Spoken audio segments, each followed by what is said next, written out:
Food prices keep rising, but there are simple ways to save without sacrificing quality.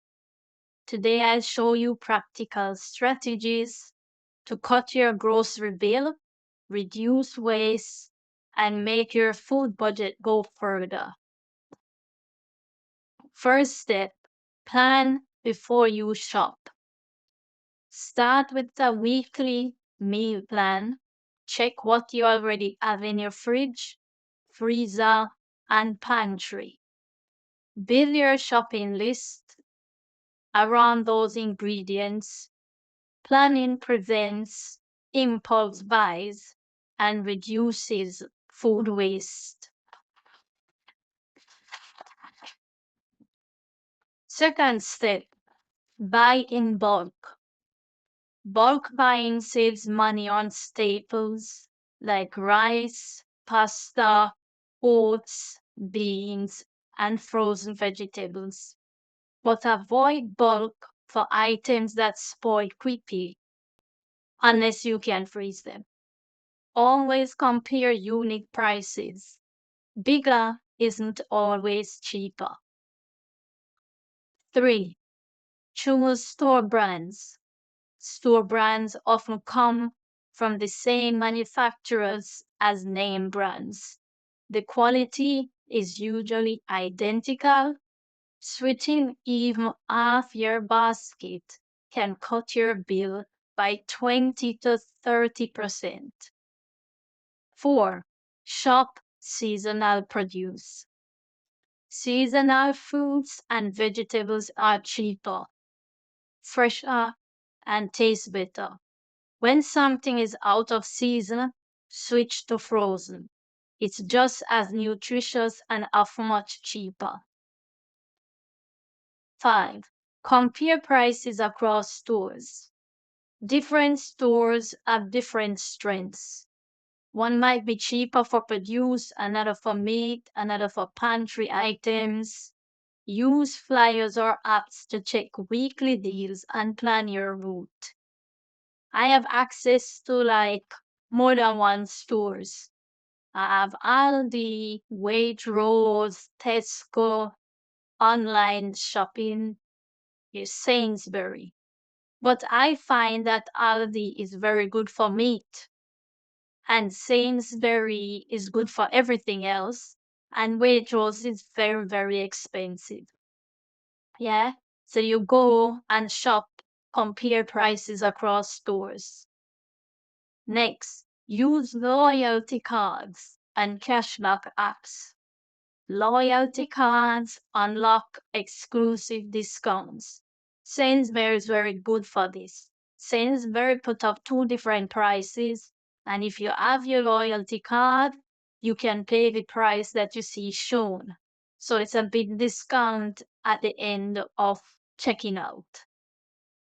Cashback apps reward you for scanning receipts. Combine loyalty deals, cashback, and sales for maximum savings. Cook more, buy prepared less. Number 7. Pre-cut fruit, pre-cut fruit, shredded cheese, ready-made meals cost significantly more. Cooking from scratch is cheaper and healthier. Batch cook meals and freeze portions to save time during the week. So like you can cook chili con carne and you split them up into different portions, and then you can put them in the microwave when you want each one. You can take it from the freezer, put it in the microwave, heat it up for 2 minutes, see how that is, and then you just reheat and reheat until it's piping up.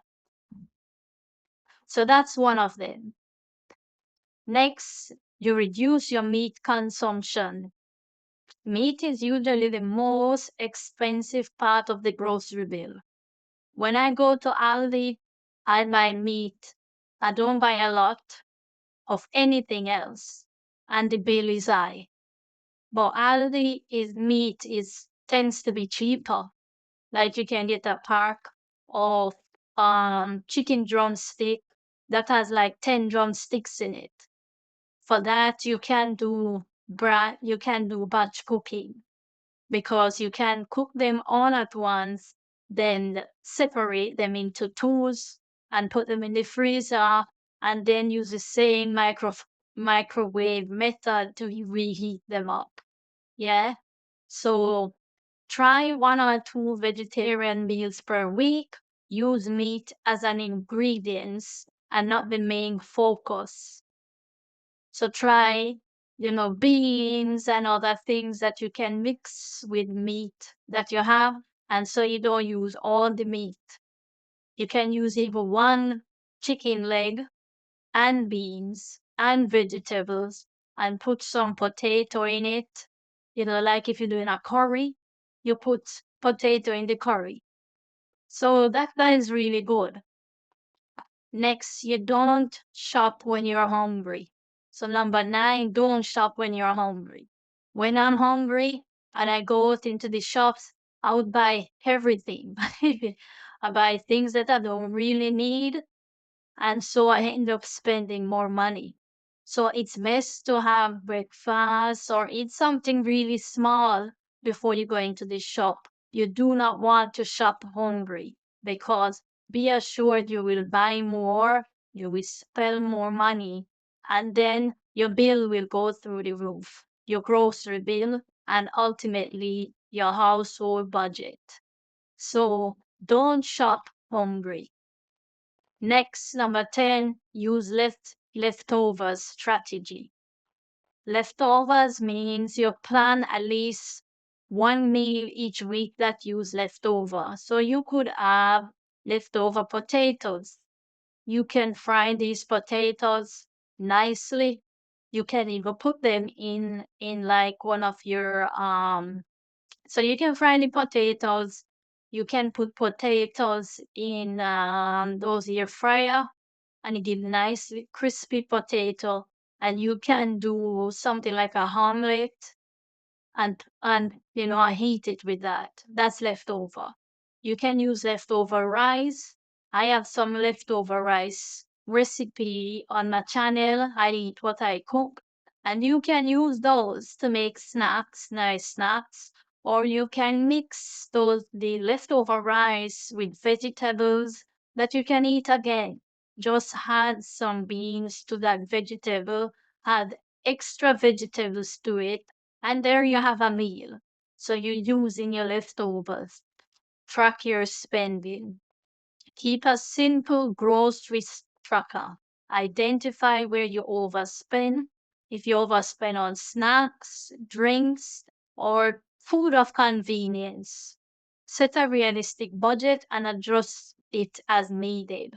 So basically, if you buy crisp a lot, then crisp costs a lot of money. They're not cheap because the price of crisp vary whether or not it's on sale or not. Sometimes you can get crisp for like £1.50 for a pack of 6. Other times the price is like £2. So you need to not you don't really need that.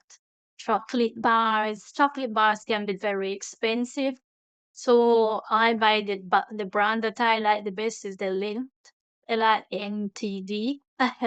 And Lindt is very nice. It's a very nice chocolate, but it's not cheap. A little bar, 100-gram bar of Lindt is like £2.39. Do I need the Lindt chocolate, or can I buy a cheaper version of that chocolate? Or can I avoid the chocolate fully and use that money to buy chicken? I could get a pack of 10 drumsticks for that money. So, some certain things you don't really need. You just buy it just for the sake of buying it. And the next one is reduce your food waste. Food waste is money waste. So also store food properly. Make sure you store them properly in the fridge.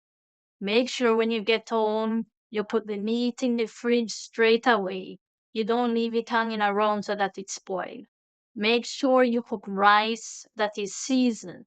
If you cook a seasoned rice and peas, you can keep it in the fridge for a couple of days. If you cook only white rice, you have to discard it within 24 hours.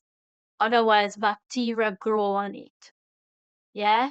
So you need to make sure you freeze what need to be frozen and you store everything in the fridge properly. I will be doing a series on how to store food in the fridge properly. Yeah? And these small habits add up to big savings. Yeah? So basically, you can do a checklist if you want.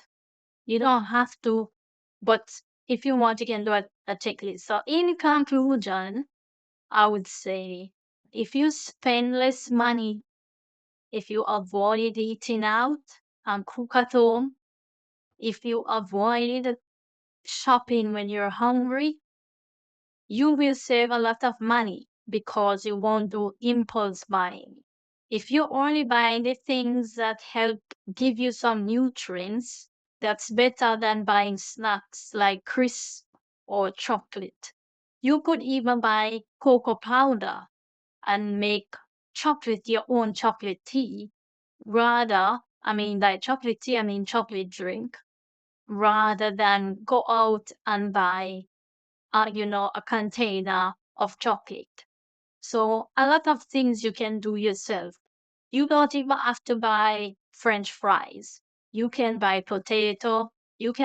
I get a pack of potato, 4 in a pack, and it's only like 70p. So you can use that to make your own wedges, your own crisp, you know? So it's those little things that you can do that make a difference. And don't buy ready-made food. It's full of fat anyway, and you have no control over it. You cook your own food. So you can buy chicken mini fillets and you cut it up and you do a nice curry rather than going out to get a curry where you have to give tips to people at the same time. If you avoid going on holidays, if you can't afford it, yeah, that would be one way of saving also. So, and you don't need to go to restaurants, just cook your own food. And that's it. And I hope to talk to you again soon on how to use a fridge properly. Yeah, cook. I eat what I cook. You can check out my channels for excellent recipes that you can use to help you to save money on your food bill. And don't forget to go to different shops available to you, different supermarkets. So you can go to Asda, you can go to Aldi, you can go to Waitrose, you can go to Sainsbury, you can buy it from Amazon, whichever way you want. And each of those shops have their own strengths. Yeah, they all have their own strengths. Personally find Aldi good for meat. The meat is very good. Yeah, and they have they sell baguettes and all those things, and they sell these big sweet potatoes. So, so you take care now, and if you follow my tips or some of them, be assured you will literally half your grocery shopping over the year because every bit add up. Thanks for listening and see you next time. Take care. Bye.